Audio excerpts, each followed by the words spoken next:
mayambu ahanamtida ikok nona taram no okchari ngasisu miyam gida makta wari macha makudol tamjanaba aikhoina purga lakchari ngasi gori macha sitabiraga wari sina miyam da kari haningliba kari paujal pringliba habdusu wari sitabalo batungdasu kamena su haibiramu hawjik tabirasi aikhoina pujarakpa wari macha anauba amaka mi makhal yami wakhalon maphamanade kanagum amana khanba wakhal aina khanba wakhal aduga atopa lamlanba amana khanba wakhalsu ama phamanade magi tongan ma aningmani kanagum kharana punung du walot pangamdaba haining basing ase dong khita haidokraga nungaiba kanagum kharana awaba phana laklabasu haining ma phana leidabasu haidoktana lochindana aduma khalga leibasu yaudaba natte kanagum kharana mu misibu phana khanma ngamdaba migi aphapa uraga yamna kalakpa madi adu tawgre madi ashi tawgre haduna khanda mise makal kongai masu adumu leidibani aduga kanagum kharana mu aigi chadagi henba leite aigi chana punamakni aigi chana ningthoni haduna khanda miyoi kaya masu leidibani migi macha aphabadu uraga kalakpa mangondagi aigi chana heli aigi chadagi punamak kanana su henba ngamloi haduna khanmasu adumu yauribani asumna wakhalon sakchu khenabagi matungina tongan punsi khongchat amada aikhoi miyoi ase loini hinglibani kabita magi puchigi sehauda ahanba oina mamanabi amana mangonda paw hairakibani hairakliba nupado rosanga yamulona tinabi mamanabi amkhalai magi mamingna bijya kawi bijyaga makhoini yamna toina punbada kabitaga bijyaga su amuk yamulona tinabasida rosanna bizyada kabita bu magi khara haibiyu haduna yamna toina nganangangkibani ahanbada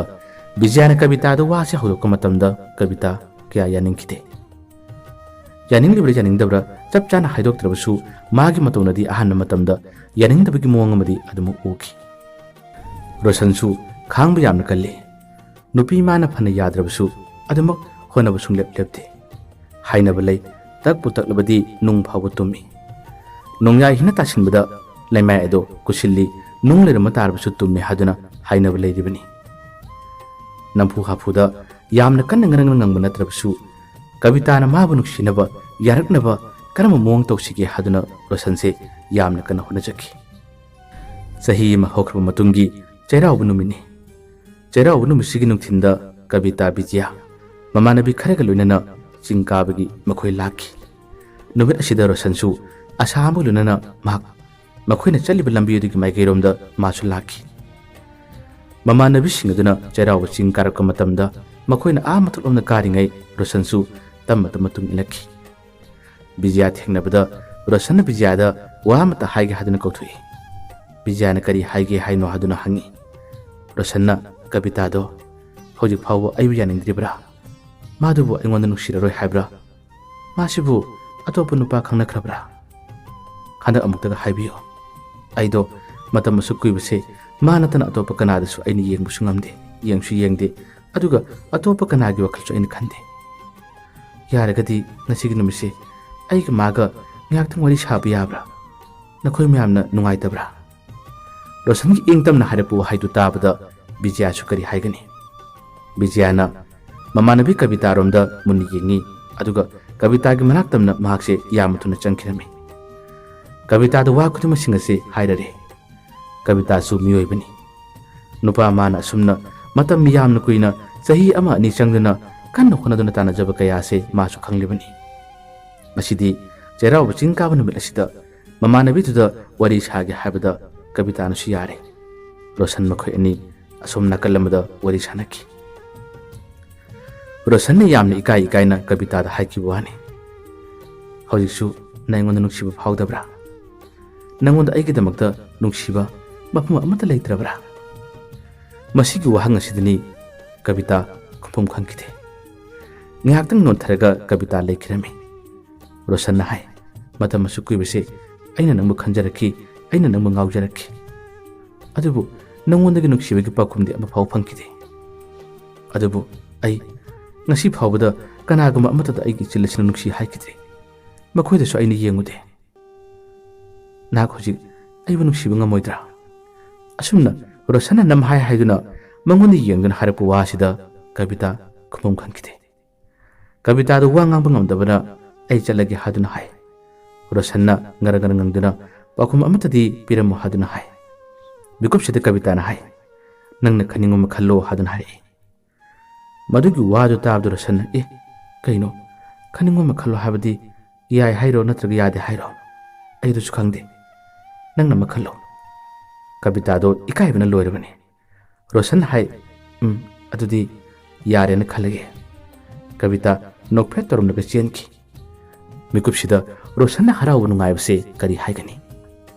ꯅꯨꯃꯤꯠꯁꯤꯅꯅꯤ ꯃꯈꯣꯏ ꯑꯅꯤꯒꯤ ꯄꯨꯟꯁꯤꯗ ꯅꯨꯡꯁꯤꯕꯒꯤ ꯂꯃꯥꯏ ꯑꯃ, ꯅꯨꯡꯁꯤꯕꯒꯤ ꯄꯟꯗꯨꯞ ꯑꯃ ꯍꯥꯡꯕ ꯍꯧꯈꯤ꯫ ꯃꯃꯥꯟꯅꯕꯤ ꯕꯤꯖꯌꯥꯅ ꯁꯤꯜꯂꯒ ꯃꯈꯣꯏ ꯑꯅꯤ ꯃꯔꯛ ꯃꯔꯛꯇ ꯎꯅꯕ, ꯋꯥꯔꯤ ꯁꯥꯟꯅꯕ, ꯀꯔꯤꯒꯨꯝꯕꯗ ꯑꯆꯥꯄꯣꯠ ꯆꯥꯃꯤꯟꯅꯕ ꯑꯗꯨꯝ ꯇꯧꯏ꯫ ꯌꯥꯝꯅ ꯆꯝꯅ ꯄꯥꯈꯪ ꯂꯩꯁꯥ ꯑꯃꯒꯤ ꯏꯆꯝ ꯆꯝꯕ ꯄꯨꯟꯁꯤ ꯃꯍꯤꯡ ꯑꯃꯗ ꯅꯨꯡꯁꯤꯅꯔꯛꯄ ꯂꯝꯕꯤ ꯑꯃꯗ ꯃꯈꯣꯏ ꯑꯅꯤꯁꯦ ꯂꯥꯛꯈꯤꯕꯅꯤ꯫ ꯃꯇꯝꯁꯤꯗ ꯃꯈꯣꯏ ꯑꯅꯤ ꯐꯣꯟ ꯄꯥꯏꯅꯗꯦ꯫ ꯃꯈꯣꯏ ꯑꯅꯤꯒꯤ ꯅꯨꯡꯁꯤꯕꯒꯤ ꯋꯥꯔꯤꯁꯦ ꯃꯃꯥꯟꯅꯕꯤ ꯕꯤꯖꯌꯥꯅ ꯑꯗꯨꯃꯛ ꯄꯥꯎ ꯍꯦꯜꯂꯛꯄ ꯑꯗꯨ ꯅꯠꯇ꯭ꯔꯒꯅ ꯃꯈꯣꯏ ꯑꯅꯤ ꯆꯤꯊꯤ ꯊꯥꯅꯗꯨꯅ ꯕꯤꯖꯌꯥꯅ ꯃꯈꯣꯏ ꯑꯅꯤꯒꯤ ꯆꯤꯊꯤ ꯑꯁꯦ ꯍꯦꯛ ꯄꯤꯗꯨꯅ ꯆꯤꯊꯤ ꯄꯥꯅꯗꯨꯅ ꯅꯨꯃꯤꯗꯥꯡ ꯀꯌꯥ, ꯆꯤꯊꯤ ꯄꯥꯕꯗ ꯑꯍꯤꯡ ꯀꯌꯥ ꯇꯨꯝꯈꯤꯗꯕ ꯃꯈꯣꯏ ꯑꯅꯤꯒꯤ ꯄꯨꯟꯁꯤꯗ ꯑꯗꯨꯃꯛ ꯌꯥꯎꯔꯤꯕꯅꯤ꯫ ꯃꯇꯝ ꯃꯇꯝꯒꯤ ꯀꯨꯝꯍꯩ ꯍꯔꯥꯎ ꯂꯥꯛꯄ ꯃꯇꯝꯗ ꯃꯈꯣꯏ ꯑꯅꯤ ꯃꯥꯅ ꯉꯝꯖꯕ ꯄꯣꯠꯆꯩ ꯀꯌꯥ ꯑꯃ ꯄꯤꯅꯩ꯫ ꯑꯁꯨꯝꯅ ꯀꯕꯤꯇꯥ ꯑꯃꯗꯤ ꯔꯣꯁꯟ ꯃꯈꯣꯏ ꯑꯅꯤꯒꯤ ꯅꯨꯡꯁꯤꯕꯁꯦ ꯑꯁꯨꯛꯀꯤ ꯃꯇꯤꯛ ꯆꯦꯠꯁꯤꯟꯅꯕ ꯍꯥꯏꯕꯗꯨ ꯑꯣꯏꯔꯛꯏ꯫ ꯃꯇꯝ ꯑꯁꯤꯗ ꯔꯣꯁꯟ ꯀꯣꯂꯦꯖ ꯇꯧꯔꯤ, ꯑꯗꯨꯒ ꯀꯕꯤꯇꯥꯗꯤ ꯃꯍꯩ ꯃꯁꯤꯡ ꯇꯝꯕ ꯂꯦꯞꯈ꯭ꯔꯕꯅꯤ꯫ ꯌꯨꯝꯗ ꯐꯤꯁꯥ ꯂꯣꯟꯁꯥ ꯇꯧꯗꯨꯅ ꯌꯨꯝꯒꯤ ꯊꯕꯛ ꯏꯪꯈꯥꯡ ꯀꯌꯥ ꯑꯃꯗ ꯃꯇꯦꯡ ꯄꯥꯡꯂꯒ ꯂꯩꯕꯤꯅꯤ꯫ ꯀꯕꯤꯇꯥ ꯋꯥꯈꯜ ꯂꯧꯁꯤꯡ ꯂꯩ, ꯑꯗꯨꯒ ꯒ꯭ꯌꯥꯟ ꯐꯖꯅ ꯇꯥꯕ ꯅꯨꯄꯤꯅꯤ꯫ ꯑꯁꯨꯝꯅ ꯃꯈꯣꯏ ꯑꯅꯤ ꯁꯨꯝ ꯈꯪꯅꯔꯛꯄ ꯃꯇꯝꯗ ꯔꯣꯁꯟꯒꯤꯗꯤ ꯃꯃꯥꯍꯣꯏ ꯃꯄꯥꯍꯣꯏꯅ ꯔꯣꯁꯟꯕꯨ ꯃꯇꯤꯛ ꯆꯥꯕ ꯃꯤ ꯑꯃꯗꯤ ꯑꯗꯨꯃꯛ ꯑꯣꯏꯍꯟꯅꯤꯡꯉꯤ, ꯊꯕꯛ ꯑꯆꯧꯕ ꯇꯧꯍꯟꯅꯤꯡꯉꯤ꯫ ꯃꯁꯤꯃꯛꯅ ꯃꯥꯒꯤ ꯂꯥꯏꯔꯤꯛ ꯄꯥꯕꯗ, ꯃꯥꯒꯤ ꯏꯁꯇꯗꯤꯗ ꯍꯦꯟꯅ ꯊꯋꯥꯏ ꯌꯥꯎꯕꯗꯣ ꯃꯃꯥ ꯃꯄꯥ ꯑꯣꯏꯕꯁꯤꯡꯅ ꯍꯦꯟꯅ ꯄꯥꯝꯂꯝꯃꯤ꯫ ꯃꯇꯝ ꯈꯔꯒꯤ ꯃꯇꯨꯡꯗ ꯅꯣꯡꯃ ꯔꯣꯁꯟꯅ ꯀꯕꯤꯇꯥꯗ ꯋꯥ ꯑꯃ ꯍꯥꯏꯈꯤ꯫ ꯃꯍꯥꯛꯇꯣ ꯊꯥ 4ꯒꯤ ꯑꯣꯏꯅ ꯃꯄꯥꯟ ꯂꯝꯗ ꯇꯨꯏꯁꯟ ꯇꯝꯕꯒꯤꯗꯃꯛ ꯆꯠꯂꯒꯅꯤ, ꯑꯦꯛꯖꯥꯝ ꯑꯃ ꯊꯥꯕꯒꯤꯗꯃꯛꯇ ꯆꯠꯀꯗꯕꯅꯤ꯫ ꯑꯗꯨꯅ ꯑꯩꯗꯣ ꯍꯟꯗꯛ ꯅꯪꯒ ꯑꯃꯨꯛꯇꯪ ꯆꯥꯛ ꯆꯥꯅꯕꯁꯨ ꯄꯥꯝꯃꯤ, ꯑꯗꯨꯒ ꯑꯩꯈꯣꯏꯒꯤ ꯌꯨꯝꯗ ꯅꯪꯒꯤ ꯅꯃꯥꯟꯅꯕꯤ ꯕꯤꯖꯌꯥꯒ ꯅꯪꯒ ꯄꯨꯟꯅ ꯅꯣꯡꯃ ꯂꯥꯛꯄꯗꯣ ꯑꯩ ꯄꯥꯝꯃꯤ ꯍꯥꯏꯗꯨꯅ ꯍꯥꯏ꯫ ꯋꯥꯗꯨ ꯇꯥꯕꯗ ꯀꯕꯤꯇꯥ ꯌꯥꯅꯤꯡꯂꯛꯇꯦ꯫ ꯃꯥꯅ ꯂꯩꯁꯥꯔꯤꯉꯩ ꯃꯇꯝꯗ ꯅꯨꯄꯥꯒꯤ ꯌꯨꯝꯗ ꯆꯠꯄ, ꯅꯨꯄꯥꯒꯤ ꯌꯨꯝꯗ ꯆꯥꯛꯆꯥ ꯍꯩꯖꯥ ꯇꯧꯕꯗꯣ ꯄꯥꯝꯗꯕꯅꯤ꯫ ꯔꯣꯁꯟꯅ ꯉꯔꯪ ꯉꯪꯗꯨꯅ ꯑꯩ ꯆꯠꯀꯗꯕ ꯀꯨꯏꯗ꯭ꯔꯕꯅꯤ, ꯅꯣꯡꯃꯇꯗꯤ ꯂꯥꯛꯄꯤꯌꯨ, ꯅꯣꯡꯃꯇꯗꯤ ꯂꯥꯛꯄꯤꯌꯨ ꯍꯥꯏꯗꯨꯅ ꯑꯗꯨꯝ ꯍꯥꯏꯖꯕꯗꯒꯤ ꯃꯃꯥꯟꯅꯕꯤ ꯕꯤꯖꯌꯥꯗ ꯀꯕꯤꯇꯥꯅ ꯔꯣꯁꯟꯅ ꯍꯥꯏꯔꯛꯄ ꯋꯥꯁꯦ ꯇꯝꯂꯝꯃꯤ꯫ ꯕꯤꯖꯌꯥꯅꯁꯨ ꯍꯥꯏꯗꯨꯅ ꯃꯈꯣꯏ ꯌꯨꯝꯗ ꯆꯠꯂꯨꯁꯤ ꯍꯥꯏꯗꯨꯅ ꯅꯨꯃꯤꯠ ꯑꯁꯦ ꯆꯠꯄꯒꯤ ꯋꯥꯁꯦ ꯍꯥꯏꯅꯈꯤꯕꯅꯤ꯫ ꯔꯣꯁꯟꯁꯨ ꯀꯕꯤꯇꯥ ꯑꯃꯗꯤ ꯃꯃꯥꯟꯅꯕꯤ ꯕꯤꯖꯌꯥꯗꯨ ꯂꯥꯛꯀꯅꯤ ꯈꯟꯕꯗ ꯌꯥꯝꯅ ꯍꯔꯥꯎꯅ ꯅꯨꯃꯤꯠ ꯑꯁꯦ ꯃꯈꯣꯏꯒꯤ ꯌꯨꯝꯗ ꯊꯣꯡ ꯊꯥꯛꯂꯝꯃꯤ꯫ ꯃꯥꯅ ꯈꯨꯗꯤꯡꯃꯛꯁꯤꯡ ꯑꯁꯤ ꯂꯥꯡꯕꯅꯤ꯫ ꯃꯃꯥꯗꯁꯨ ꯃꯥꯅ ꯍꯥꯟꯅ ꯄꯥꯎ ꯄꯤꯈ꯭ꯔꯕꯅꯤ꯫ ꯃꯃꯥꯗꯨꯕꯨꯗꯤ ꯃꯥꯒꯤ ꯃꯃꯥꯟꯅꯕꯤ ꯂꯥꯛꯀꯅꯤ ꯍꯥꯏꯗꯨꯅ ꯍꯥꯏꯈꯤꯕꯅꯤ꯫ ꯑꯁꯨꯝꯅ ꯀꯕꯤꯇꯥ, ꯃꯃꯥꯟꯅꯕꯤ ꯕꯤꯖꯌꯥ ꯃꯈꯣꯏ ꯑꯅꯤ ꯔꯣꯁꯟꯒꯤ ꯌꯨꯝꯗ ꯂꯥꯛꯑꯝꯃꯤ꯫ ꯀꯕꯤꯇꯥꯗꯤ ꯍꯦꯛ ꯃꯈꯣꯏꯒꯤ ꯌꯨꯝꯗ ꯆꯪꯂꯛꯄꯗꯒꯤ ꯏꯀꯥꯏꯕꯁꯦ ꯑꯗꯨꯃꯛ ꯍꯧꯈ꯭ꯔꯕꯅꯤ꯫ ꯔꯣꯁꯟꯅ ꯀꯔꯤꯃꯠꯇ ꯀꯣꯏꯒꯅꯨ, ꯆꯪꯂꯛꯎ ꯂꯥꯎ ꯍꯥꯏꯗꯨꯅ ꯀꯕꯤꯇꯥ ꯑꯃꯗꯤ ꯕꯤꯖꯌꯥꯕꯨ ꯀꯧꯁꯤꯜꯂꯤ꯫ ꯃꯃꯥꯅꯁꯨ ꯃꯈꯣꯏ ꯑꯅꯤꯕꯨ ꯆꯪꯂꯛꯄꯗ ꯀꯔꯤꯃꯠꯇ ꯀꯣꯏꯒꯅꯨ, ꯅꯌꯨꯝꯃꯛꯅꯤ ꯈꯜꯂꯨ, ꯆꯪꯂꯛꯎ ꯂꯥꯎꯅꯦ ꯍꯥꯏꯗꯨꯅ ꯀꯧꯁꯤꯟꯗꯨꯅ ꯃꯃꯥꯗꯨꯒ ꯃꯈꯣꯏ ꯄꯨꯟꯅ ꯋꯥꯔꯤ ꯁꯥꯟꯅꯩ꯫ ꯔꯣꯁꯟꯅ ꯃꯅꯨꯡꯂꯣꯝꯗ ꯊꯣꯡ ꯊꯥꯛꯄꯒꯤ ꯑꯇꯩ ꯊꯕꯛꯁꯤꯡ ꯂꯣꯏꯁꯤꯜꯂꯔꯤ꯫ ꯉꯥꯏꯍꯥꯛꯇꯪ ꯋꯥꯔꯤ ꯋꯥꯇꯥꯏ ꯁꯥꯟꯅꯔꯕ, ꯁꯛꯈꯪ ꯃꯥꯏꯈꯟꯅꯔꯕ ꯇꯨꯡꯗꯗꯤ ꯆꯥꯛ ꯆꯥꯁꯤ ꯍꯥꯏꯗꯨꯅ ꯃꯈꯣꯏꯁꯦ ꯆꯥꯛ ꯆꯥꯔꯝꯃꯤ꯫ ꯅꯨꯃꯤꯠꯁꯦ ꯔꯣꯁꯟꯒꯤ ꯃꯄꯥꯕꯨꯡꯗꯤ ꯌꯨꯝꯗ ꯂꯩꯇꯦ꯫ ꯆꯥꯛ ꯆꯥꯕ ꯇꯣꯛꯂꯕ ꯇꯨꯡꯗ ꯔꯣꯁꯟꯗ ꯍꯩ ꯃꯍꯤꯒꯨꯝꯕ ꯈꯔ ꯂꯩꯔꯨ ꯍꯥꯏꯗꯨꯅ ꯃꯃꯥꯅ ꯍꯥꯏꯔꯝꯃꯤ꯫ ꯑꯁꯨꯝꯅ ꯍꯩ ꯃꯍꯤ ꯂꯩꯕ ꯆꯠꯈ꯭ꯔꯤꯉꯩ ꯃꯇꯝ ꯑꯁꯤꯗ ꯃꯈꯣꯏ ꯄꯨꯟꯅ ꯋꯥꯔꯤ ꯁꯥꯟꯅꯕꯅꯤ꯫ ꯕꯤꯖꯌꯥꯕꯨꯗꯤ ꯔꯣꯁꯟꯒ ꯍꯥꯟꯅ ꯇꯤꯟꯅꯩ ꯍꯥꯏꯕꯁꯨ ꯃꯃꯥꯅ ꯈꯪꯉꯤ, ꯑꯗꯨꯒ ꯀꯕꯤꯇꯥꯗꯤ ꯃꯃꯥꯡꯗ ꯎꯈꯤꯗꯕꯅꯤ꯫ ꯋꯥꯔꯤ ꯃꯊꯪ ꯑꯗꯨꯝ ꯁꯥꯟꯅꯕ ꯃꯇꯝꯗ ꯃꯈꯣꯏꯅꯁꯨ ꯀꯕꯤꯇꯥ ꯑꯁꯦ ꯔꯣꯁꯟꯒꯤ ꯅꯨꯡꯁꯤꯅꯕꯤ ꯅꯨꯄꯤꯅꯤ ꯍꯥꯏꯗꯨꯅ ꯍꯥꯏꯗꯣꯛꯇꯕꯅꯤ꯫ ꯃꯃꯥꯅꯁꯨ ꯈꯪꯈꯤꯗꯕꯅꯤ꯫ ꯃꯃꯥꯟꯅꯕꯤ ꯑꯣꯏꯔꯕꯣꯏ ꯑꯗꯨꯝ ꯈꯟꯈꯤꯕꯅꯤ꯫ ꯆꯠꯂꯝꯗꯥꯏꯒꯤ ꯃꯇꯝꯗ ꯆꯥꯛ ꯆꯥꯁꯤ ꯍꯥꯏꯗꯨꯅ ꯑꯗꯨꯝ ꯆꯥꯛ ꯆꯥꯔꯤꯕꯅꯤ ꯍꯥꯏꯗꯨꯅꯁꯨ ꯃꯃꯥꯗꯨꯅ ꯋꯥꯈꯜꯗ ꯈꯟꯈꯤꯕꯅꯤ꯫ ꯋꯥꯔꯤ ꯃꯊꯪ ꯁꯨꯝ ꯁꯥꯟꯅꯕꯗ ꯃꯃꯥꯗꯨꯅ ꯍꯥꯏ, ꯈꯪꯗ꯭ꯔꯦꯗ ꯑꯩꯒꯤ ꯏꯆꯥꯅꯨꯄꯥ ꯔꯣꯁꯟꯅ ꯇꯧꯒꯗꯕꯁꯦ꯫ ꯍꯥꯟꯅꯗꯤ ꯂꯥꯏꯔꯤꯛ ꯂꯥꯏꯁꯨꯗꯁꯨ ꯌꯥꯝꯅ ꯊꯋꯥꯏ ꯌꯥꯎꯔꯝꯃꯤ, ꯍꯟꯗꯛꯇꯤ ꯂꯥꯏꯔꯤꯛ ꯂꯥꯏꯁꯨꯁꯨ ꯀꯌꯥ ꯀꯟꯅ ꯄꯥꯗ꯭ꯔꯕꯅꯤ꯫ ꯃꯄꯥꯅ ꯈꯜꯂꯤꯕ ꯋꯥꯈꯜ ꯑꯁꯤꯒ, ꯃꯥꯅ ꯇꯧꯔꯤꯕ ꯃꯑꯣꯡ ꯑꯁꯤꯒ ꯑꯩꯒꯤ ꯏꯆꯥꯁꯦ ꯀꯔꯝ ꯊꯣꯛꯂꯒꯕꯅꯣ ꯈꯪꯗꯦ ꯍꯥꯏꯗꯨꯅ ꯃꯃꯥꯗꯨꯅ ꯍꯥꯏꯔꯝꯃꯤ꯫ ꯕꯤꯖꯌꯥꯅ ꯍꯥꯏ, ꯔꯣꯁꯟꯗꯤ ꯌꯥꯝꯅ ꯐꯩꯗ, ꯍꯣꯠꯅꯕꯁꯨ ꯌꯥꯝꯅ ꯀꯜꯂꯤ, ꯑꯗꯨꯒ ꯍꯟꯗꯛ ꯃꯄꯥꯟꯂꯣꯝꯗ ꯆꯠꯀꯅꯤ ꯊꯥ 4 ꯔꯣꯝ ꯂꯩꯔꯛꯀꯅꯤ ꯑꯦꯛꯖꯥꯝꯒꯤꯗꯃꯛ ꯆꯠꯄꯅꯤ ꯍꯥꯏꯁꯤꯅ ꯀꯃꯥꯏꯅ ꯇꯧꯕꯅꯤ ꯏꯃꯥ ꯃꯃꯥꯅ ꯍꯥꯏ ꯃꯄꯥꯅ ꯄꯥꯝꯖꯕꯒꯤꯗꯃꯛꯇ ꯊꯥꯔꯤꯕꯅꯤꯅꯦ ꯈꯪꯗꯦ ꯃꯥꯒꯤ ꯑꯦꯛꯖꯥꯝ ꯑꯁꯦ ꯃꯥꯏ ꯄꯥꯛꯀꯗꯧꯔꯤꯕ꯭ꯔꯥ ꯄꯥꯛꯂꯣꯏꯗꯧꯔꯤꯕ꯭ꯔꯥ ꯏꯆꯥꯁꯦ ꯃꯥꯕꯨ ꯀꯅꯥ ꯅꯨꯄꯤ ꯀꯣꯏꯕꯅꯣ ꯀꯅꯥ ꯅꯨꯄꯤ ꯈꯪꯅꯕ ꯂꯩꯕꯅꯣꯅꯦ ꯅꯈꯣꯏꯕꯨ ꯈꯪꯉꯨꯔꯥꯅꯦ ꯍꯥꯏꯗꯨꯅ ꯍꯥꯏꯔꯛꯏ ꯋꯥꯗꯨ ꯍꯥꯏꯔꯛꯄꯗ ꯀꯕꯤꯇꯥ ꯑꯃꯗꯤ ꯕꯤꯖꯌ ꯃꯨꯟꯅ ꯃꯨꯟꯅ ꯌꯦꯡꯅꯩ ꯃꯈꯣꯏ ꯑꯅꯤ ꯀꯔꯤꯝꯇ ꯍꯥꯏꯗꯣꯛꯅꯗꯦ ꯕꯤꯖꯌꯅ ꯈꯨꯝꯃꯤ ꯈꯪꯗꯦꯅꯤ ꯏꯃꯥ ꯑꯩꯈꯣꯏꯗꯤ ꯆꯨꯝꯅ ꯁꯨꯝ ꯇꯤꯟꯅꯕꯅꯤ ꯑꯗꯨꯒꯤ ꯃꯇꯥꯡꯗꯁꯨ ꯃꯥꯅ ꯅꯣꯡꯃꯇ ꯑꯩꯈꯣꯏꯗ ꯍꯥꯏꯗꯣꯛꯇꯦ ꯏꯃꯥꯗꯨꯕꯨ ꯍꯥꯏꯕꯒ ꯂꯩꯇꯕ꯭ꯔꯥꯅꯦ ꯃꯃꯥꯅꯁꯨ ꯃꯆꯥꯅꯨꯄꯥꯅ ꯍꯥꯏꯗꯕꯅꯤꯅ ꯑꯩꯉꯣꯟꯗꯗꯤ ꯀꯔꯤꯃꯠꯇ ꯍꯥꯏꯗꯦꯗ ꯑꯁꯤꯒꯨꯝꯕ ꯅꯨꯄꯤ ꯑꯉꯥꯡꯒꯤ ꯋꯥꯔꯤꯁꯤꯗꯤ ꯃꯥꯅꯁꯨ ꯑꯩꯉꯣꯟꯗ ꯁꯥꯗꯦꯗ ꯑꯗꯨ ꯐꯔꯦꯅꯦ ꯄꯥꯈꯪꯅꯤ ꯀꯣꯏꯅꯤꯡꯕ ꯀꯣꯏꯁꯅꯨ ꯉꯥꯎꯅꯤꯡꯕ ꯉꯥꯎꯁꯅꯨ ꯑꯗꯣ ꯅꯈꯣꯏꯅ ꯅꯃꯥꯟꯅꯕꯤ ꯍꯥꯏꯕꯗꯣ ꯍꯦꯛ ꯑꯣꯏꯕꯅꯤꯅ ꯑꯩꯒꯤ ꯆꯥ ꯔꯣꯁꯟꯁꯦ ꯃꯃꯥ ꯑꯩꯅ ꯍꯥꯏꯕꯗꯤ ꯈꯔ ꯇꯥꯗꯦꯅꯦ ꯅꯈꯣꯏꯅ ꯋꯥ ꯈꯔ ꯍꯥꯏꯕꯤꯌꯨꯅꯦ ꯕꯤꯖꯌꯅ ꯀꯔꯤ ꯋꯥꯅꯣ ꯏꯃꯥ ꯑꯩꯈꯣꯏ ꯍꯦꯛꯇ ꯍꯥꯏꯒꯦꯅꯦ ꯃꯃꯥꯅ ꯍꯥꯏ ꯑꯩꯒꯤ ꯆꯥꯁꯦ ꯃꯥꯒꯤ ꯃꯄꯥꯒꯤ ꯅꯤꯡꯕꯁꯦ ꯌꯥꯝꯅ ꯊꯨꯡꯍꯟꯅꯤꯡꯉꯤ ꯃꯥꯅ ꯀꯣꯏꯅꯤꯡꯕ ꯀꯣꯏꯕ ꯂꯥꯡꯅꯤꯡꯕ ꯂꯥꯡꯕ ꯏꯃꯥꯅ ꯀꯩꯁꯨ ꯊꯤꯡꯗꯦ ꯃꯥꯅ ꯄꯨꯔꯛꯄ ꯅꯨꯄꯤꯗꯣ ꯑꯃ ꯍꯦꯛ ꯏꯃꯥꯅ ꯀꯩꯁꯨꯝ ꯍꯥꯏꯒꯗꯕꯁꯨ ꯂꯩꯇꯦ ꯑꯗꯨꯕꯨ ꯃꯥꯅ ꯃꯍꯩ ꯃꯁꯤꯡ ꯇꯝꯂꯤꯉꯩ ꯌꯥꯝꯅ ꯀꯟꯅ ꯍꯣꯠꯅꯔꯒ ꯃꯥꯒꯤ ꯃꯄꯥꯕꯨꯡꯒꯤ ꯑꯅꯤꯡꯕ ꯊꯨꯡꯍꯟꯅꯕ ꯍꯣꯠꯅꯔꯤꯉꯩ ꯃꯇꯝ ꯑꯁꯤꯗ ꯅꯨꯄꯤ ꯅꯍꯥ ꯀꯣꯏꯔꯒ ꯅꯨꯄꯤ ꯎꯅꯔꯒ ꯂꯩꯕꯗꯣ ꯏꯃꯥꯗꯤ ꯄꯥꯝꯗꯦꯗ ꯃꯁꯤꯅ ꯍꯌꯦꯡ ꯃꯥꯒꯤ ꯄꯨꯟꯁꯤꯗꯁꯨ ꯁꯣꯏꯔꯛꯄꯁꯨ ꯌꯥꯏ ꯃꯥꯒꯤ ꯊꯕꯛ ꯑꯗꯨꯅ ꯃꯥꯒꯤ ꯅꯤꯡꯖꯕꯗꯨꯅ ꯃꯥꯏ ꯄꯥꯛꯂ ꯃꯇꯝꯗ ꯃꯥꯅ ꯇꯧꯅꯤꯡꯕ ꯇꯧꯕꯗꯣ ꯃꯃꯥ ꯑꯩꯅꯗꯤ ꯄꯥꯝꯃꯤ ꯅꯈꯣꯏꯅꯁꯨ ꯅꯃꯥꯟꯅꯕꯤ ꯑꯣꯏꯕꯅꯤꯅ ꯈꯪꯅ ꯆꯥꯟꯅꯕ ꯂꯩꯔꯕꯁꯨ ꯏꯃꯥꯒꯤ ꯑꯄꯥꯝꯕ ꯑꯅꯤꯡꯕꯁꯦ ꯅꯈꯣꯏꯅꯁꯨ ꯔꯣꯁꯟꯗ ꯈꯔ ꯍꯥꯏꯕꯤꯔꯕꯗꯤ ꯌꯥꯝꯅ ꯅꯨꯡꯉꯥꯏꯅꯤꯗ ꯍꯥꯏꯗꯨꯅ ꯃꯃꯥꯗꯨꯅ ꯋꯥ ꯍꯥꯏꯔꯛꯄꯅꯤ ꯋꯥꯗꯣ ꯍꯧꯖꯤꯛꯇꯤ ꯀꯕꯤꯇꯥꯁꯨ ꯇꯥꯔꯤ ꯑꯗꯨꯒ ꯃꯃꯥꯟꯅꯕꯤ ꯕꯤꯖꯌꯁꯨ ꯇꯥꯔꯤꯕꯅꯤ ꯕꯤꯖꯌꯅ ꯍꯥꯏ ꯏꯃꯥ ꯀꯔꯤꯝꯇ ꯋꯥꯒꯅꯨ ꯈꯪꯅꯕ ꯂꯩꯔꯕꯁꯨ ꯑꯩꯈꯣꯏꯅꯁꯨ ꯏꯃꯥꯒꯤ ꯑꯄꯥꯝꯕꯁꯤꯡꯗꯣ ꯔꯣꯁꯟꯗ ꯍꯥꯏꯒꯦ ꯔꯣꯁꯟ ꯌꯥꯝꯅ ꯐꯕ ꯃꯤꯅꯤ ꯃꯥ ꯁꯣꯏꯗꯅꯃꯛꯀꯤ ꯑꯩꯈꯣꯏꯅ ꯍꯥꯏꯕ ꯋꯥꯁꯨ ꯇꯥꯒꯅꯤꯗ ꯍꯥꯏꯗꯨꯅ ꯍꯥꯏ ꯃꯃꯥꯅ ꯍꯥꯏ ꯌꯥꯝꯅ ꯅꯨꯡꯉꯥꯏꯔꯦ ꯅꯈꯣꯏꯅ ꯑꯗꯨꯝꯅ ꯃꯇꯦꯡ ꯄꯥꯡꯒꯅꯤ ꯍꯥꯏꯕꯗꯣ ꯏꯃꯥ ꯌꯥꯝꯅ ꯅꯨꯡꯉꯥꯏꯔꯦ ꯍꯥꯏꯗꯨꯅ ꯍꯥꯏꯔꯝꯃꯤ ꯃꯁꯤꯒꯤ ꯃꯇꯝ ꯑꯁꯤꯗ ꯔꯣꯁꯟꯗꯣ ꯍꯩ ꯃꯍꯤ ꯄꯨꯗꯨꯅ ꯆꯪꯂꯛꯈ꯭ꯔꯦ ꯑꯁꯨꯝꯅ ꯃꯈꯣꯏ ꯄꯨꯟꯅ ꯊꯛꯃꯤꯟꯅꯗꯨꯅ ꯉꯥꯏꯍꯥꯛꯇꯪ ꯋꯥꯔꯤ ꯋꯥꯇꯥꯏ ꯈꯔ ꯇꯧꯅꯔꯤ ꯅꯨꯡꯊꯤꯜ ꯅꯨꯃꯤꯗꯥꯡꯋꯥꯏꯔꯝꯒꯤ ꯃꯇꯝꯗ ꯀꯕꯤꯇꯥ ꯑꯃꯗꯤ ꯃꯃꯥꯟꯅꯕꯤ ꯕꯤꯖꯌ ꯔꯣꯁꯟꯒꯤ ꯌꯨꯝꯗꯒꯤ ꯑꯗꯨꯃꯛ ꯂꯥꯛꯈ꯭ꯔꯦ ꯃꯃꯥꯟꯅꯕꯤ ꯑꯅꯤꯗꯨꯅ ꯌꯨꯝ ꯌꯧꯔꯛꯄ ꯃꯇꯝꯗ ꯀꯕꯤꯇꯥꯒꯤ ꯅꯨꯡꯉꯥꯏꯇꯕ ꯃꯥꯏꯊꯣꯡ ꯑꯁꯤ ꯎꯕꯗ ꯕꯤꯖꯌꯅ ꯍꯥꯏ ꯉꯁꯥꯏꯒꯤ ꯋꯥꯗꯣ ꯅꯪ ꯋꯥꯈꯜ ꯍꯦꯟꯖꯤꯟꯅ ꯈꯟꯕ ꯃꯥꯜꯂꯦ ꯀꯕꯤꯇꯥ ꯋꯥꯍꯩꯗꯨ ꯍꯥꯏꯔ ꯐꯥꯎꯕꯗ ꯀꯔꯤꯃꯠꯇ ꯈꯨꯝꯗꯦ ꯇꯨꯃꯤꯟꯅ ꯁꯨꯝ ꯈꯣꯡ ꯊꯥꯡꯗꯨꯅ ꯌꯨꯝꯂꯣꯝꯗ ꯆꯠꯅꯕ ꯇꯧꯏ ꯕꯤꯖꯌꯅ ꯍꯥꯏ ꯅꯪ ꯍꯦꯟꯖꯤꯟꯅ ꯈꯟꯒꯅꯨꯀꯣ ꯔꯣꯁꯟꯗꯤ ꯌꯥꯝꯅ ꯐꯅ ꯎꯏ ꯃꯃꯥꯗꯨꯅ ꯍꯥꯏꯔꯤꯕ ꯋꯥꯗꯨꯁꯨ ꯃꯆꯥꯗꯨ ꯐꯍꯟꯅꯤꯡꯕꯒꯤ ꯑꯣꯏꯔꯝꯕꯁꯨ ꯌꯥꯏ ꯃꯄꯥꯗꯨꯅ ꯈꯟꯖꯕ ꯅꯤꯡꯖꯕ ꯄꯥꯟꯗꯝ ꯑꯃ ꯂꯩ ꯍꯥꯏꯕꯗꯨꯒꯤ ꯃꯥꯅ ꯁꯨꯝ ꯍꯥꯏꯕꯔꯝꯒꯅꯤ ꯑꯗꯣ ꯅꯨꯡꯉꯥꯏꯇꯕꯗꯤ ꯀꯔꯤꯃꯇ ꯈꯟꯒꯅꯨꯀꯣ ꯀꯕꯤꯇꯥ ꯀꯔꯤꯃꯇ ꯈꯨꯝꯂꯝꯗꯅ ꯌꯨꯝꯂꯣꯝꯗ ꯆꯠꯈꯤꯔꯝꯃꯤ ꯅꯨꯃꯤꯠꯁꯤꯒꯤ ꯃꯇꯨꯡ ꯔꯣꯁꯟꯅ ꯆꯠꯇ꯭ꯔꯤꯉꯩ ꯑꯗꯨꯝ ꯃꯈꯣꯏ ꯑꯅꯤꯗꯤ ꯆꯤꯊꯤ ꯊꯥꯅꯕ ꯀꯧꯕꯅꯤꯅ ꯃꯃꯥꯟꯅꯕꯤ ꯕꯤꯖꯌꯗ ꯔꯣꯁꯟꯅ ꯆꯤꯊꯤ ꯄꯤꯔꯛꯏ ꯕꯤꯖꯌꯅꯁꯨ ꯀꯕꯤꯇꯥꯗ ꯆꯤꯊꯤ ꯑꯗꯨ ꯄꯤꯈꯤꯔꯝꯃꯤ ꯀꯕꯤꯇꯥ ꯆꯤꯊꯤ ꯑꯗꯨ ꯄꯥꯗꯤ ꯄꯥꯔꯝꯃꯤ ꯑꯗꯨꯒ ꯄꯥꯎꯈꯨꯝꯗꯤ ꯄꯥꯛ ꯏꯔꯝꯗꯦ ꯃꯊꯪꯒꯤ ꯅꯣꯡ ꯅꯤꯅꯤ ꯃꯇꯨꯡꯗ ꯔꯣꯁꯟꯅ ꯂꯥꯛꯄꯗ ꯕꯤꯖꯌꯗ ꯍꯪꯉꯤ ꯆꯤꯊꯤꯒꯤ ꯄꯥꯎꯈꯨꯝ ꯄꯤꯔꯛꯄ꯭ꯔꯥ ꯍꯥꯏꯗꯨꯅ ꯑꯗꯨꯕꯨ ꯊꯕꯛ ꯆꯤꯟꯕ꯭ꯔꯥ ꯈꯪꯗꯦꯅꯦ ꯄꯥꯎꯈꯨꯝ ꯏꯔꯛꯇꯦꯅꯦ ꯍꯥꯏꯗꯨꯅ ꯍꯥꯏ ꯑꯗꯨꯒ ꯑꯗꯨ ꯑꯣꯏꯔꯗꯤ ꯃꯥꯗꯨ ꯉꯥꯛꯇ ꯀꯧꯕꯤꯔꯛꯎꯅꯦ ꯋꯥꯔꯤ ꯑꯃꯨꯛꯀ ꯁꯥꯟꯅꯒꯦ ꯍꯥꯏꯗꯨꯅ ꯍꯥꯏ ꯅꯨꯃꯤꯠꯁꯤꯁꯨ ꯕꯤꯖꯌꯗꯣ ꯀꯧꯕ ꯆꯠꯄ ꯃꯇꯝꯗ ꯀꯕꯤꯇꯥꯗꯣ ꯊꯕꯛ ꯆꯤꯜꯂꯤ ꯑꯩ ꯊꯣꯔꯛꯄ ꯅꯪꯉꯔꯣꯏ ꯍꯥꯏꯗꯨꯅ ꯅꯨꯃꯤꯠꯁꯦ ꯊꯣꯔꯛꯂꯝꯗꯦ ꯕꯤꯖꯌꯅꯁꯨ ꯃꯥꯗꯣ ꯊꯕꯛ ꯈꯔ ꯆꯤꯟꯕ ꯃꯥꯜꯂꯤꯅꯦ ꯉꯁꯤꯗꯤ ꯊꯣꯔꯛꯄ ꯐꯔꯛ ꯇꯥꯗꯣꯏ ꯃꯥꯜꯂꯤ ꯍꯥꯏꯗꯨꯅ ꯍꯦꯛ ꯄꯥꯎ ꯍꯥꯏꯔꯛꯄꯅꯤ ꯃꯇꯝ ꯑꯁꯨꯛ ꯀꯨꯏꯅ ꯈꯪꯅꯔꯛꯄ ꯑꯁꯨꯛ ꯀꯨꯏꯅ ꯋꯥꯔꯤ ꯁꯥꯟꯅꯔꯛꯄꯁꯦ ꯉꯁꯤꯒꯤ ꯅꯨꯃꯤꯠꯁꯤꯅ ꯑꯍꯥꯟꯕ ꯑꯣꯏꯔꯝꯒꯅꯤ ꯀꯕꯤꯇꯥꯅ ꯊꯕꯛ ꯆꯤꯜꯂꯤ ꯍꯥꯏꯗꯨꯅ ꯊꯣꯔꯛꯇꯕꯁꯦ ꯔꯣꯁꯟꯁꯨ ꯊꯣꯏꯅ ꯍꯦꯟꯅ ꯀꯔꯤꯃꯠꯇ ꯈꯟꯗꯦ ꯊꯕꯛ ꯆꯤꯟꯕꯒꯤ ꯑꯣꯏꯔꯝꯒꯅꯤ ꯍꯥꯏꯗꯨꯅ ꯑꯗꯨꯃꯛ ꯈꯜꯂꯤ ꯔꯣꯁꯟ ꯆꯠꯈ꯭ꯔꯕ ꯇꯨꯡꯗ ꯕꯤꯖꯌ ꯃꯃꯥꯟꯅꯕꯤ ꯀꯕꯤꯇꯥꯒꯤ ꯌꯨꯝꯗ ꯂꯥꯛꯏ ꯑꯗꯨꯒ ꯀꯕꯤꯇꯥꯗ ꯋꯥ ꯍꯥꯏꯔꯝꯃꯤ ꯅꯪ ꯈꯜꯂꯤꯁꯤ ꯀꯩꯅꯣ ꯅꯪ ꯈꯜꯂꯤꯁꯤ ꯀꯩꯅꯣꯕ ꯅꯍꯥꯟ ꯅꯣꯡꯃ ꯃꯃꯥꯗꯨꯅ ꯋꯥ ꯈꯔ ꯍꯥꯏꯈꯤꯕꯒꯤ ꯅꯪꯅ ꯈꯜꯂꯤꯗꯨ ꯆꯨꯝꯕ꯭ꯔꯕ ꯉꯁꯤꯕꯨꯗꯤ ꯐꯖꯅ ꯈꯨꯝꯈ꯭ꯔꯦ ꯆꯤꯊꯤ ꯊꯥꯔꯛꯄꯁꯨ ꯅꯪꯅ ꯄꯥꯎꯈꯨꯝ ꯄꯤꯗꯦ ꯑꯗꯨꯒ ꯃꯥ ꯂꯥꯛꯄꯁꯨ ꯅꯪꯅ ꯊꯣꯛꯇꯦ ꯅꯠꯇꯦ ꯅꯪꯅ ꯈꯜꯂꯤꯁꯤ ꯀꯔꯤꯅꯣꯕ ꯀꯕꯤꯇꯥ ꯃꯃꯥꯟꯅꯕꯤ ꯕꯤꯖꯌꯒꯤ ꯋꯥꯁꯤꯗ ꯄꯥꯎꯈꯨꯝ ꯀꯔꯤꯃꯠꯇ ꯄꯤꯗꯦ ꯃꯥꯒꯤ ꯇꯧꯐꯝ ꯊꯣꯛꯄ ꯊꯕꯛꯁꯦ ꯑꯗꯨꯝ ꯇꯧꯔꯒ ꯂꯩꯈꯤꯔꯝꯃꯤ ꯅꯨꯃꯤꯠ ꯈꯔꯅꯤꯒꯤ ꯃꯇꯨꯡꯗ ꯔꯣꯁꯟ ꯑꯃꯨꯛ ꯍꯟꯅ ꯂꯥꯛꯈꯤ ꯃꯥꯒ ꯀꯕꯤꯇꯥꯒ ꯃꯈꯣꯏ ꯑꯅꯤ ꯅꯨꯃꯤꯠꯁꯤꯗꯤ ꯎꯅꯈꯤ ꯋꯥꯔꯤ ꯁꯥꯟꯅꯈꯤ नुमिसित कविताना मंगोंद वरी साबा मतमदा मतुंगददी अखोइसिदा पांगना लाकनो नंगी थबकसिंग अदो माई पांगना होनो असुमनसु तोयना लाकनो यामना कनो होनबदो अइना पामे हादुना कविताना हरमी रोशन हाई अइ होनगनी अइना ngамdi फावो यामना कनो होनगनी खुदिमा नंगी अमदी अइगी पाबुंगिनी अदुबु अइना चटिंगे मतम खरासे अइना सोमदा लाकबसिबु याम नुंगाइतब्रा हादुना हाई कविताना मतुंगदि लाकनो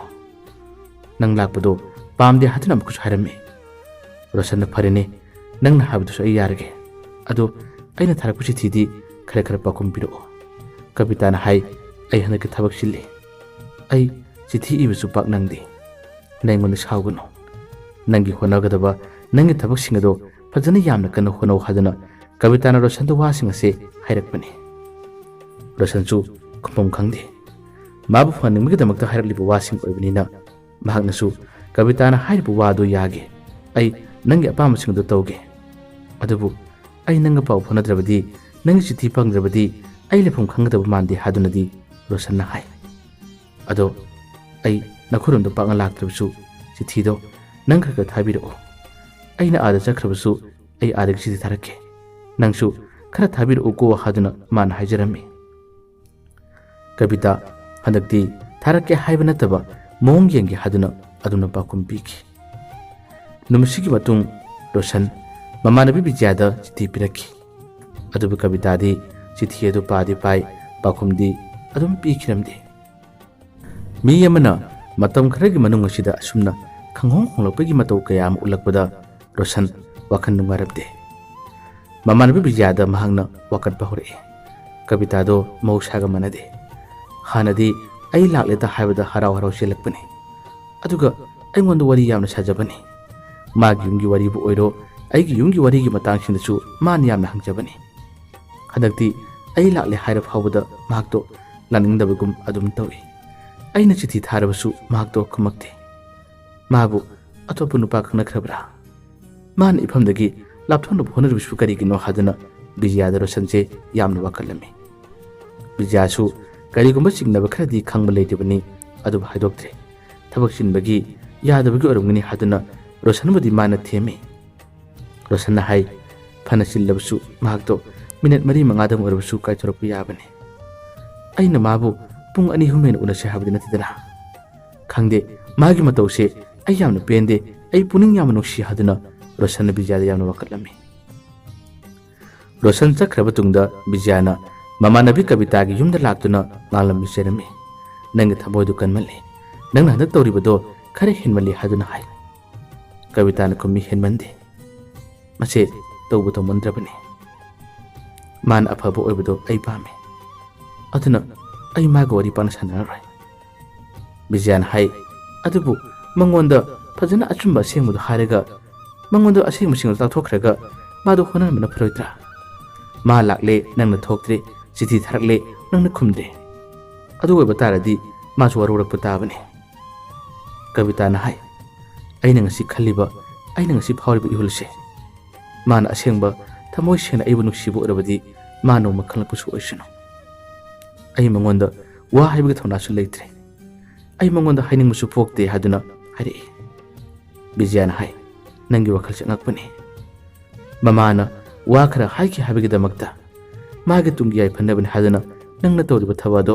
हयेंग कोना मदुना फत्तबो ओरपुसु याइको कविता नंग वखन मुन्ना खल्लु हादुना ममानबी बिजियाना वा खरा हरमनग महकसे चतखिरमी रोशन चक्कदबु नुमित असे यामसिलक्त्रबने मसिग मरक्ता महक लाखि अदुबु कवितागा माग उनबा पाकना फंकिदे चिठीसु बिजियादा मसिंग खंगना पिबियो हादुना पिरखि अदुबु चिठीसिंग अदु पादि पारगा पाखुमदे अमा फौ इरखिदे पाखुम सुपि पिरक्त्रबदा नोमतंगदी बिजियाना माबु ngangmanbadagi चिठी अमक्तंगदी मान थाखि अदसु यामना सान इरकपा नते नंगिना हाइदा पुनिंग चंगना होनो यामना कन होनो इमा पाबुंग निंग थंगलु हादुना ओरोल मंगा तरा खंतंग इरकलगा चिठी अदु लोइखिबने रोशन ने इरकलिबा माना हरलिबा वाहिसिंग अदु पाखुमदी अमतंग थिने पिरखिबा नते चिठी अदु पाबदा अहोइना दु रोशन से छौनिंग फोरे असुमना रोशन वखन नुंगाइतबसे नोंग नोंगगे असुम असुम हेंजिलखि ꯃꯥꯅ ꯆꯠꯀꯗꯕ ꯅꯨꯃꯤꯠ ꯍꯨꯝꯅꯤꯗ ꯉꯥꯏꯔꯕ ꯃꯇꯝꯗ ꯅꯣꯡꯃꯒꯤ ꯅꯨꯃꯤꯗꯥꯡꯋꯥꯏꯔꯝꯒꯤ ꯃꯇꯝꯅꯤ꯫ ꯕꯤꯖꯌꯗ ꯉꯁꯤ ꯑꯃꯨꯛꯇꯪ ꯎꯅꯒꯦ, ꯑꯩ ꯆꯠꯂꯒꯗꯕꯅꯤ, ꯃꯥꯕꯨ ꯑꯃꯨꯛꯇꯪ ꯎꯅꯒꯦ ꯍꯥꯏꯗꯨꯅ ꯍꯥꯏ꯫ ꯕꯤꯖꯌꯁꯨ ꯔꯣꯁꯟꯒꯤ ꯃꯇꯧ ꯑꯗꯨ ꯅꯨꯡꯉꯥꯏꯇꯕꯗꯒꯤ ꯀꯕꯤꯇꯥꯒꯤ ꯌꯨꯝꯗ ꯆꯠꯂꯤ ꯑꯗꯨꯒ ꯔꯣꯁꯟꯗꯨ ꯂꯥꯍꯧꯔꯤ꯫ ꯅꯪꯒ ꯋꯥꯔꯤ ꯌꯥꯝ ꯁꯥꯟꯅꯅꯤꯡꯉꯤ ꯍꯥꯏ, ꯑꯃꯨꯛꯇ ꯁꯥꯟꯅꯧ ꯍꯥꯏꯗꯨꯅ ꯍꯥꯏ꯫ ꯑꯗꯨꯕꯨ ꯀꯕꯤꯇꯥ ꯌꯥꯗ꯭ꯔꯦ, ꯑꯩ ꯁꯥꯟꯅꯔꯣꯏ, ꯑꯩ ꯃꯥꯒ ꯁꯥꯟꯅꯔꯣꯏ ꯍꯥꯏꯗꯨꯅ ꯀꯕꯤꯇꯥꯗꯣ ꯊꯣꯔꯛꯎ ꯍꯥꯏꯕ ꯌꯥꯈꯤꯗꯕꯅꯤ꯫ ꯕꯤꯖꯌꯁꯨ ꯀꯔꯤ ꯇꯧꯅꯤ, ꯔꯣꯁꯟꯗ ꯍꯥꯏ, ꯃꯥꯗꯣ ꯊꯕꯛ ꯌꯥꯝ ꯆꯤꯜꯂ ꯃꯥꯜꯂꯦ, ꯊꯣꯔꯛꯎ ꯍꯥꯏꯕ ꯌꯥꯗ꯭ꯔꯦꯅꯦ ꯍꯥꯏꯗꯨꯅ ꯍꯥꯏꯔꯝꯃꯤ꯫ ꯔꯣꯁꯟ ꯍꯟꯗꯛꯃꯛꯇꯤ ꯍꯦꯟꯅ ꯅꯨꯡꯉꯥꯏꯈꯤꯗꯕ ꯁꯥꯈꯤꯕ ꯀꯌꯥꯗꯨꯅ ꯈꯪꯒꯅꯤ, ꯅꯪꯅ ꯊꯣꯔꯛꯇ꯭ꯔꯁꯨ ꯉꯁꯤꯒꯤ ꯅꯨꯃꯤꯠꯇꯨꯗꯤ ꯑꯩꯅ ꯀꯩꯗꯧꯒꯦ ꯌꯦꯡꯉꯨ, ꯅꯪ ꯀꯩꯗꯧꯒꯦ ꯌꯦꯡꯉꯨ ꯍꯥꯏꯗꯨꯅ ꯔꯣꯁꯟ ꯑꯁꯦ ꯅꯨꯃꯤꯗꯥꯡꯒꯤ ꯃꯇꯝ ꯐꯥꯎꯕ ꯃꯍꯥꯛꯁꯦ ꯌꯨꯝꯗ ꯆꯠꯂꯅꯤ ꯍꯥꯏꯗꯨꯅ ꯊꯣꯔꯛꯂꯒ ꯌꯨꯝꯗꯗꯤ ꯆꯠꯂꯝꯗꯦ꯫ ꯂꯩꯔꯛ ꯀꯣꯟꯁꯥꯡ ꯃꯆꯤ ꯑꯃꯗ ꯇꯨꯃꯤꯟꯅ ꯁꯨꯝ ꯂꯩꯊꯔꯒ ꯅꯨꯃꯤꯗꯥꯡꯒꯤ ꯃꯇꯝ ꯑꯁꯦ ꯔꯣꯁꯟꯅ ꯉꯥꯏꯔꯝꯃꯤ꯫ ꯅꯨꯃꯤꯗꯥꯡꯒꯤ ꯃꯇꯝ ꯑꯣꯏꯔꯔꯦ꯫ ꯀꯕꯤꯇꯥ ꯆꯥꯛ ꯏꯁꯤꯡ ꯊꯣꯡꯕ ꯂꯣꯏꯔꯗꯨꯅ ꯆꯥꯛ ꯆꯥ ꯐꯥꯎꯊꯣꯛꯂꯕꯅꯤ꯫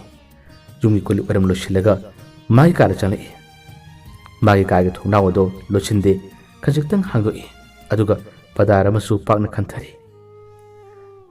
ꯃꯁꯤꯒꯤ ꯇꯟꯖꯥ ꯑꯁꯤꯗ ꯊꯣꯡꯅꯥꯎ ꯃꯌꯥ ꯑꯗꯣꯝꯗ ꯔꯣꯁꯟ ꯇꯞꯅ ꯆꯪꯂꯛꯏ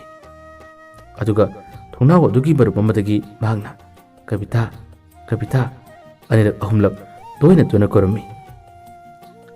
ꯀꯕꯤꯇꯥ ꯑꯍꯥꯟꯕ ꯇꯥꯔꯝꯗꯕꯅꯤ, ꯑꯗꯨꯕꯨ ꯅꯨꯃꯤꯗꯥꯡꯅꯒ ꯑꯣꯏꯔꯦ ꯍꯟꯖꯤꯟ ꯍꯟꯖꯤꯟ ꯑꯗꯨꯝꯅ ꯅꯥꯁꯣꯟ ꯄꯤꯛꯄ ꯈꯣꯟꯖꯦꯜ ꯑꯃꯗ ꯀꯧꯔꯛꯄꯗꯗꯤ ꯀꯕꯤꯇꯥꯁꯤ ꯇꯥꯗꯨꯅ ꯈꯪꯕꯣꯏ ꯀꯔꯤꯑꯣꯏ ꯀꯅꯥꯅꯣ ꯀꯅꯥꯅꯣ ꯍꯥꯏꯗꯨꯅ ꯍꯦꯛ ꯍꯥꯏꯔꯨꯕꯅꯤ꯫ ꯃꯇꯝ ꯑꯁꯤꯗ ꯔꯣꯁꯟꯅ ꯍꯥꯏ, ꯀꯕꯤꯇꯥ ꯑꯩ ꯔꯣꯁꯟꯅꯦ, ꯑꯩ ꯔꯣꯁꯟꯅꯦ ꯍꯥꯏꯗꯨꯅ ꯍꯥꯏꯔꯛꯄꯅꯤ꯫ ꯔꯣꯁꯟꯅꯦ ꯍꯥꯏꯕ ꯈꯣꯟꯖꯦꯜ ꯑꯗꯨ ꯇꯥꯕꯗ ꯀꯕꯤꯇꯥ ꯇꯧꯐꯝ ꯈꯪꯈꯤꯗꯦ꯫ ꯊꯣꯡꯅꯥꯎ ꯑꯗꯨꯒꯤ ꯃꯌꯥ ꯇꯝꯅ ꯌꯥꯝꯅ ꯊꯨꯅ ꯆꯪꯁꯤꯜꯂꯛꯏ ꯑꯗꯨꯒ ꯗꯥ ꯔꯣꯁꯟ, ꯅꯪꯗꯤ ꯅꯨꯃꯤꯗꯥꯡꯁꯤꯗ ꯀꯩꯗꯧꯕ ꯂꯥꯛꯏꯕ, ꯅꯪꯕꯨ ꯀꯩꯗꯧꯕ ꯂꯥꯛꯏꯅꯣ ꯍꯥꯏꯗꯨꯅ ꯍꯥꯏ꯫ ꯔꯣꯁꯟꯅ ꯍꯥꯏ, ꯀꯕꯤꯇꯥ ꯅꯪꯅ ꯍꯟꯗꯛ ꯇꯧꯔꯤꯕ ꯅꯇꯧ ꯑꯁꯤ ꯑꯩ ꯇꯁꯦꯡꯅꯃꯛ ꯄꯣꯊꯥꯐꯝ ꯈꯪꯗꯦ꯫ ꯅꯠꯇꯦ, ꯑꯩ ꯅꯪꯉꯣꯟꯗ ꯀꯔꯤ ꯂꯥꯟꯈꯤꯕꯒꯦ, ꯑꯩ ꯅꯪꯉꯣꯟꯗ ꯀꯔꯤ ꯀꯥꯏꯈꯤꯕꯒꯦ, ꯅꯪꯅ ꯑꯩꯉꯣꯟꯗ ꯎꯠꯂꯤꯕ ꯅꯇꯧ ꯑꯁꯤ ꯀꯔꯤꯅꯣ, ꯑꯃꯨꯛꯇ ꯍꯥꯏꯌꯨ꯫ ꯅꯪꯒꯤ ꯊꯃꯣꯏ ꯁꯣꯛꯄ ꯌꯥꯕ ꯋꯥ ꯑꯩ ꯅꯣꯡꯃꯇ ꯅꯪꯉꯣꯟꯗ ꯍꯥꯏꯈꯤꯕ꯭ꯔꯥ? ꯅꯪꯒꯤ ꯊꯃꯣꯏꯅ ꯄꯥꯝꯂꯣꯏꯗꯕ, ꯅꯪꯅ ꯌꯥꯅꯤꯡꯉꯣꯏꯗꯕ ꯊꯕꯛ ꯑꯩ ꯅꯣꯡꯃꯇ ꯇꯧꯈꯤꯕ꯭ꯔꯥ? ꯑꯩꯅ ꯕꯤꯖꯌ ꯑꯩꯈꯣꯏꯗ ꯂꯥꯛꯄꯗꯁꯨ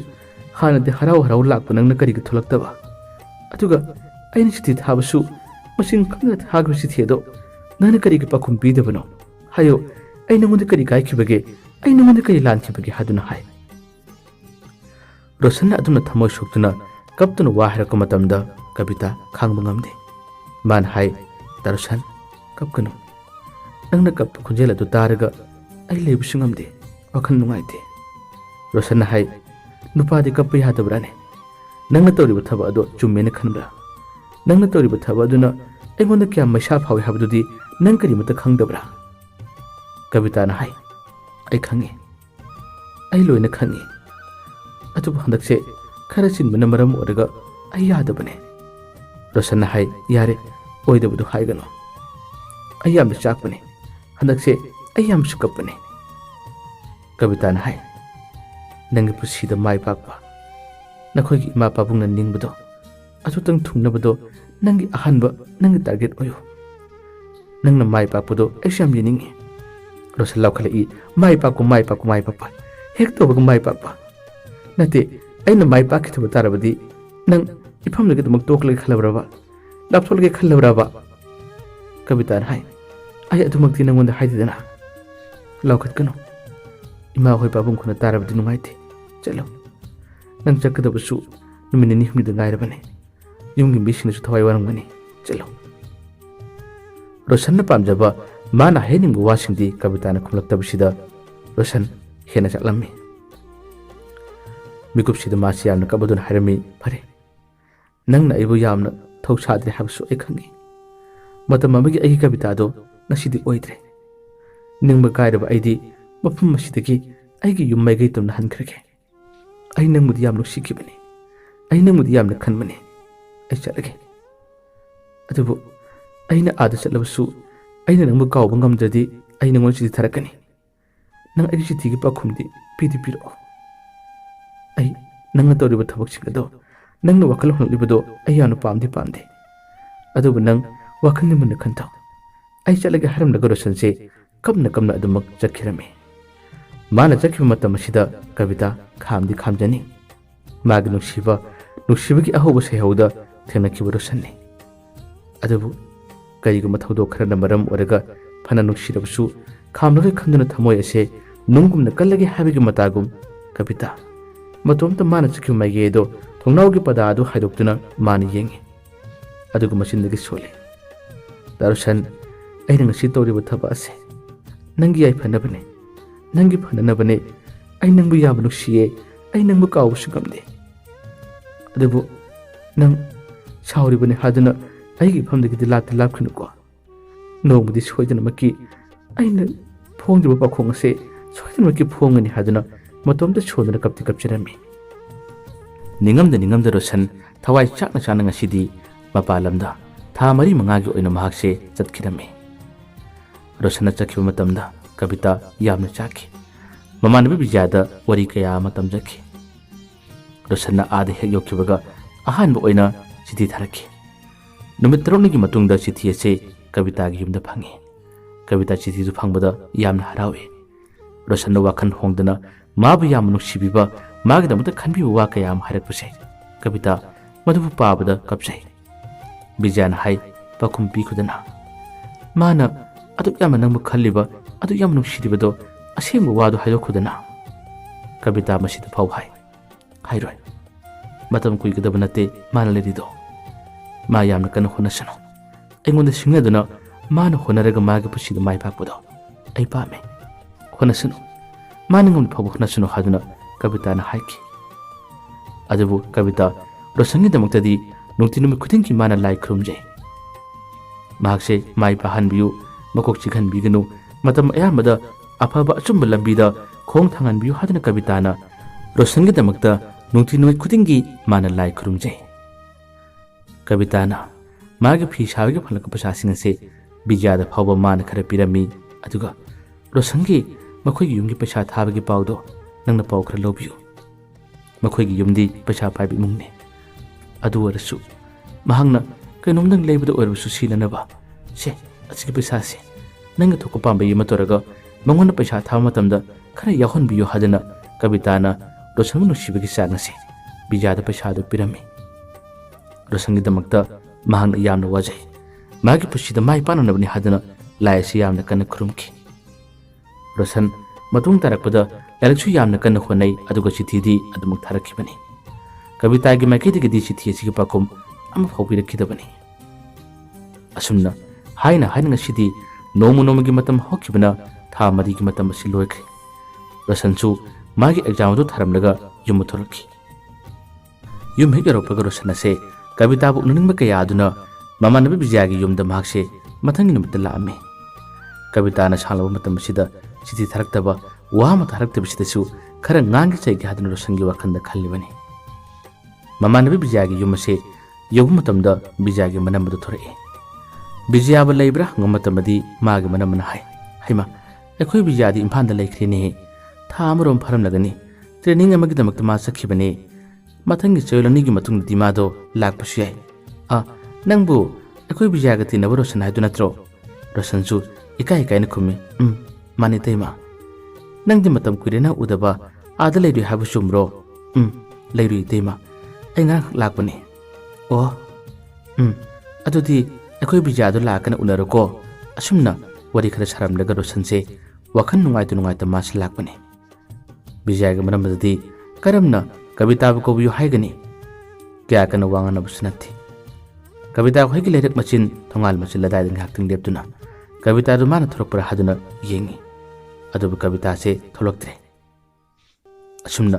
नुमित निनी हुमनी से कविता से थोलकपरा हादुना मखोइगी लेकाय सिदा तोयना तोयना दिमास लामे अदुबु कविता थोलकपसे सुंगु हेक उदबनी रोशन तसेनमक लेतापुम खंखिदे ममानबी बिजान इम्फानदा लेखिबसिदा कविता सु याखिबरा हादुना मागी वखलदा खले अइना हंदक मरक मखोइगी थोंगान म्यादा लाक्लिबसे मासी युमदा लेबोरबदी उबसु याय थोलकपुसु थेनबा याय माबु आदा लेबा याखिबराने असुमना वखलसे यामना चरांगनरमी नोंगनी दिमागसे चलमदे अदुबु वखलदि मोन मोन यामना खलमी अइना आदा लेरिंगै मतमनसु चिठी थाबदा माना खुमक्ते अइना चलमदाइगी मतमनसु मासे वखल होमगुम तवे मासिबु इफमदगी तसेनम लापथुरगे खल्लब्रा इफमदगी मासिबु तसेनम नाथैरगे खल्लब्राने करिनो अइन मागी वखल खनबदा हेन वारिसिन करिगिनो असुमना रोशनसे वखल से हेंजिने खन्न मतमदा यामना वरमे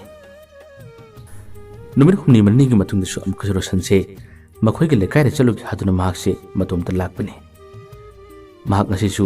कविताबु उनगने थेनगने हाबसे मंगन आशा तौदे थाजरमदे अदुबु अंगकपने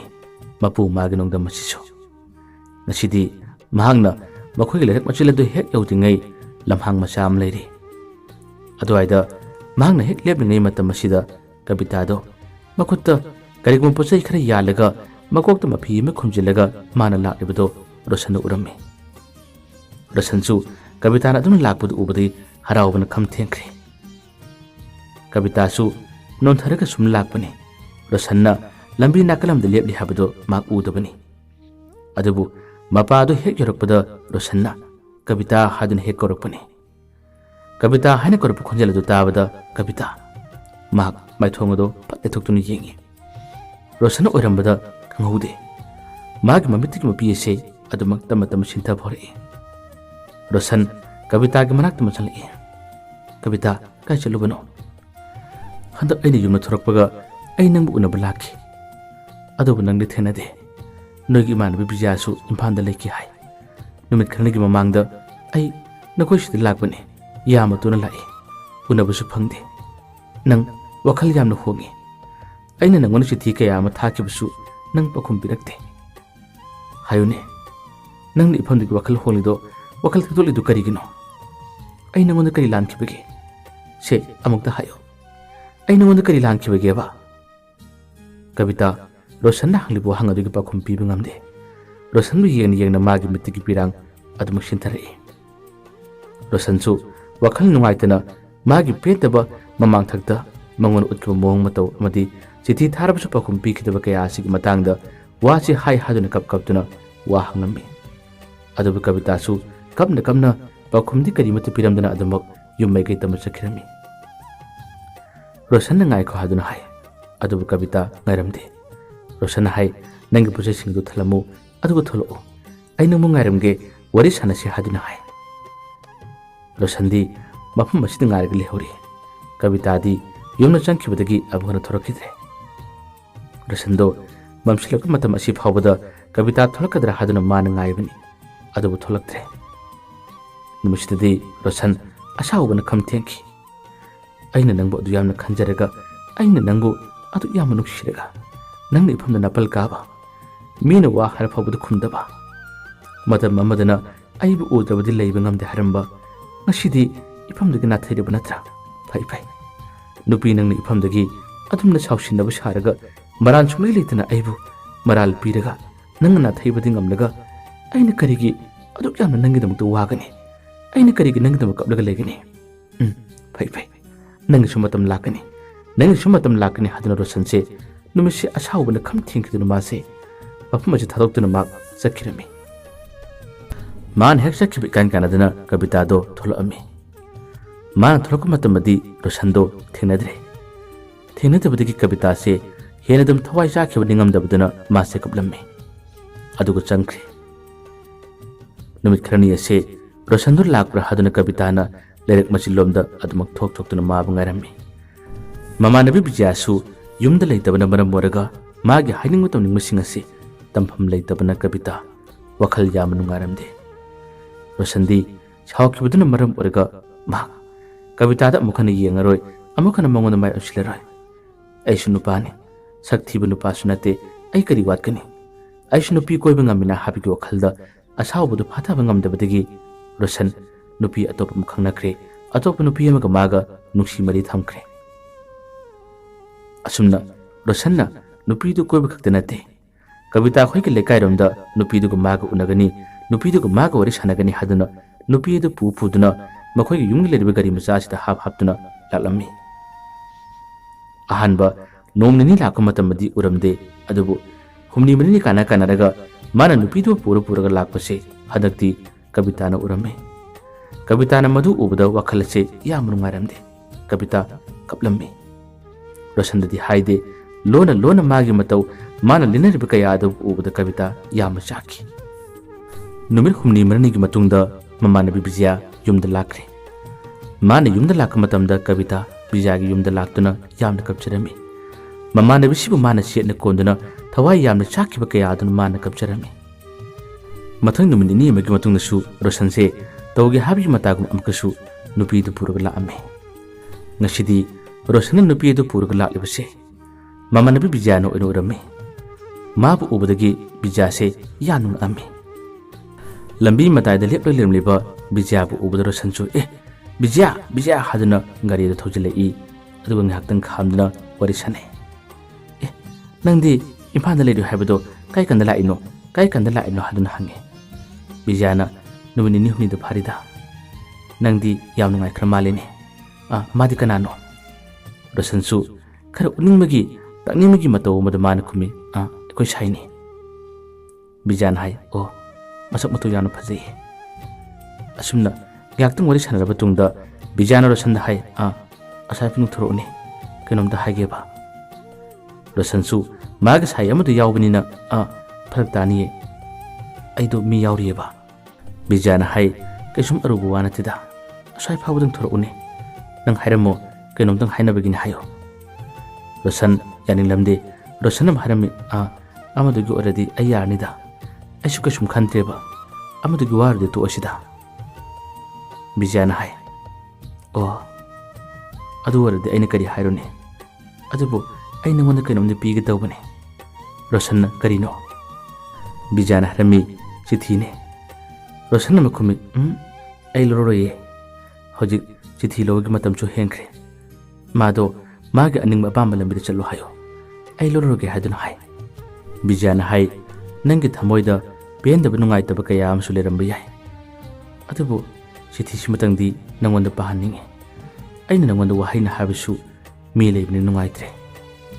masimatangdi nangna pau se asimtang lona paiko rosansu loroi khalambani adubu bijana asimtang lona paiko habisida maksu lona pasilami aduga maga sai aduga mahaka adumak gari tongduna chakre bijasu maga chakmi mage duda adumak nungai tani yenaga lewi asumna numit khrani ki matam asi haukre rosandi chithi du lori batani paadi pakhide chauri bani hadana mamang da man chithi thakhi matamda kavita na mangon da pakhum karimata pirak tabsida nang chithi bu aina kari ga paga deriba khojikti nang su chao ai su anob lambi ma phangle nang su ningam da bana chao haduna rosandi sing le ri bani asum dang sidi numit asi phanam na haukre nomi numit ni रोशन ने गाड़ी तोनग लाको मतमदा ममानबी बिजासे गाड़ी यमदगी कोमथरबसे हेक मपा चनाना मखोय के थोंगाल मया ओरकना थिनबनी मरु थिनबदगी रोशनसु गाड़ी दु खामदुना बिजिया कथाय चलुबनो नपीननु श्याम नालेदरा बिजासे रोशन बु उबदा ममित अदु खरा पैथो गेले अदुग पाखुम पीदे रोशन हाय नते नमु कथाय चलुबनो प्रोग्राम चलुराबा मधुकी वादो ताबदा अमुकसु बिजासे छौनिंगलमे बिजान हाय नंग करी मत खंगदब्रा नत्रगा खंगसिनद्रिब्रा रोशन हाय आई करी मत खंगदे असेंगमने नम कदाय चलुबनाबा बिजान अम हंगी नंग चिठी पादब्रा रोशन दो न्याक्तुं वखन खल्ली आइदि पादे नते असेंगमने आई चिठी पाहौद्रे कदाय चलुबना हादुन हाय फरे पाद्रबदे आई चंगलगे रोशन खामी बिजिया अमुक हाबियो नंगी वहायसिना अइंगोंदा करिगुम अमुचु खलले बिजिया से अमुक हायो नंग चलुरिबदु कदायदनो अदुगा चिठी पल्लिसिना अइंगोंदा सिंगनबा करिगुम अमदि अदुमक लै से अमुक सेंगना हाबियो मरमदु सेंगना मत हाबियो बिजिया न खुमी न्याक्तंग गारमो अइ याम थुन थलके असुम रोशनदो ngahallami मिनट मरी मंगागी मतुंगददी बिजिया से अमुकन खाव मचा मपारादुना थोलई अदुगा खाव मचा से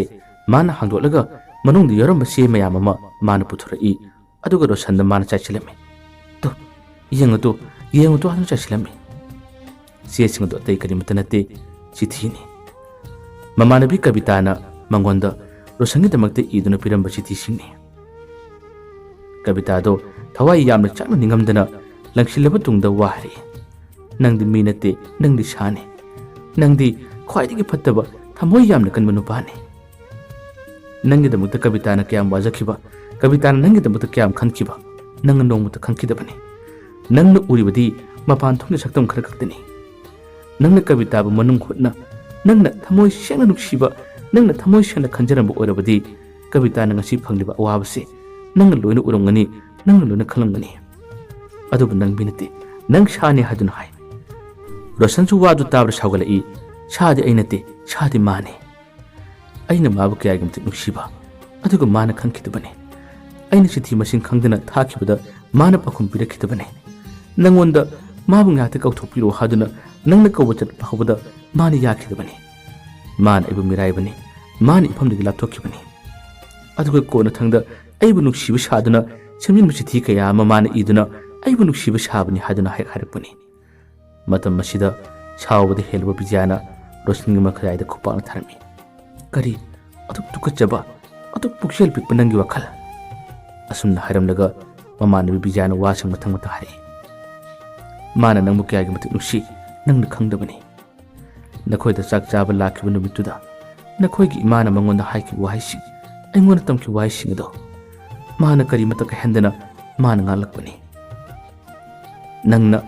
अँगोंदा माबु उननबगी कौबा लाक मतम कया क्या मा नंग याम उननिंकी अदुबु नखोइगी इमागी नखोइगी पाबुंगी अपामगदम खल्लगा माना नंग उनदबनी नंग थारकी चिठी खुदमकी पाखुम माना लोइनि इरगा थंबनी नंगोंदा खक पीखिदबनी नहांगना आदा लेबा मतमदा माना फी सादुना तांजबा पैसासे अँगोंदा पीदुना नंगी सेल कर्म काना थागनी अइना तांजरिबि खरसे मंगोना थाबियो हादुना फावबा थाबनी अदुबु मराइबक थीबना अहानबा था अदुगी मतुंगदा नोंगमा लाइबक थीबा एक्सीडेंट अमदा अइगी इमानबी कवितादो यामा साथीना खुदोंग थीना सोपदगी मा वा ngangbagi थौना खुदमक मांखिबनी मा लोन थोक्तबि नुपी अमा ओइख्रबनीने नंगना करी खंगदबनो हदा नंगना युमना थोरलबा मतमदा मागा थेनखिबा मागा उनखिबगी वारी एंगोंदा लोइना तम्मी नुमितुदा नंगना माबा कौबदा माना ममितगी मपी ताना खांखिबा खुमनिंगना लोन थोक्तबि नुपी अमा ओइखिबना माना Vanga मंगमखिदबनी अदुगा महंगना दिल्लीदा लयंग चलमदागी महंगना ngasi airport chakadore haina phawa nangoi chithi ase aina nangna pasunu haduna nangonda pibani adu phawbada nangna sauribani habig matagu chithi chu padaba nupi purak puruktuna nangna kavita gi manglena bani nangni sane nangdi phattabu nupani haduna bijana pendaba kaya chu puthoktuna rosan ngalame rosan wahising du tabada manga chapmanakre ha kari haiba accident amara maram oraga ma lon thokidraba मा loan थोकिद्रबा हादुना रोशन से चाकपा के यादना kappa होई बिजाना हाय कपकनो तानिंगदे कपकनो यारे अइना नंगोंदा फजना कौथोलगा पिरुमलिबि सिथिएदो नंगना हरप्तंग पाबिरम बतारबदि नंगना वरल खुदिमु सिंगदो लोइना खलंगदबनि माना चलमदाइगी मतमदा एंगोंदा इंगित तौदना दारो सल्लाकद्रा हादुना हंगमनि अइना मा चिथि पारंगमनि मा लाकपि याइना हादुना अइना सु हाइखिबनि अदुगा नंगदि माना पिरलिबि चिथिएदो नंगना कैसु लेते खदना नंगना सुमना तौरिबनि नुंगायो नंगि नुपिदो पुरगा नुंति नुमित खुदिंग मफुमसिदा लाक्तुना लेनाउ नुंगायो अदुबु कवितागे थमोइदा चाकलिबा कविताना नंगिदमक्ता वाखिबा कया अदुति नंग सोइदमकि पाप पुगनि हादुना ममानबि बिजाना यामथिना ngalamlaga bija yumtamna changkhirami rosan hairamli buwa kaya asitabada chakpa ningamdabse yamna helai karino aina togadabse karino aina togadabse karino haduna rosan ase kanna lauduna kappahori kavita lon thokidre accident amara maram oraga awasaina khangni habigi pawasina su mangonda hena wabane aduga mana adalelingai chithi tharakhiba pakhum pirakidaba kaya adugsu निक्षिलको मतमदि हेना चलमे आइगदमक्ता मपु माना थाबिरकपा आइगदमक्ता अदियामना खंजबि नुपि एसे आइना कसुम लेतबा थौदो अमना आइना सावरसिबु करिगिनो हादना रोशन से कन्न kappa होरि कमना रोशन सु ꯃꯇꯣꯝꯇ ꯃꯆꯤꯟꯗ ꯁꯣꯟꯖꯗꯨꯅ ꯋꯥ ꯀꯌꯥ ꯑꯃ ꯍꯥꯏꯕ ꯍꯧꯔꯛꯏ꯫ ꯀꯕꯤꯇꯥ, ꯅꯪ ꯐꯔꯒ ꯍꯜꯂꯛꯑꯣ, ꯅꯪ ꯐꯔꯒ ꯍꯜꯂꯛꯑꯣ, ꯑꯩ ꯅꯪꯕꯨ ꯉꯥꯏꯒꯅꯤ, ꯑꯩ ꯅꯐꯝꯗ ꯃꯥꯏꯊꯤꯔꯦ, ꯑꯩ ꯅꯐꯝꯗ ꯌꯥꯝꯅ ꯂꯥꯜꯂꯦ, ꯅꯪ ꯑꯃꯨꯛꯇꯗꯤ ꯍꯜꯂꯛꯈꯣ, ꯑꯩ ꯅꯪꯕꯨ ꯉꯥꯏꯅꯤꯌꯦ, ꯆꯪꯅꯤꯡꯕ ꯄꯩꯁꯥ ꯆꯪꯁꯤꯅꯨ, ꯇꯤꯡꯅꯤꯡꯕ ꯄꯩꯁꯥ ꯇꯤꯡꯁꯤꯅꯨ, ꯑꯩꯅꯁꯨ ꯑꯉꯝꯕ ꯃꯇꯦꯡ ꯄꯥꯡꯒꯅꯤ, ꯑꯩ ꯅꯪꯒꯤꯗꯃꯛ ꯂꯦꯞꯀꯅꯤ,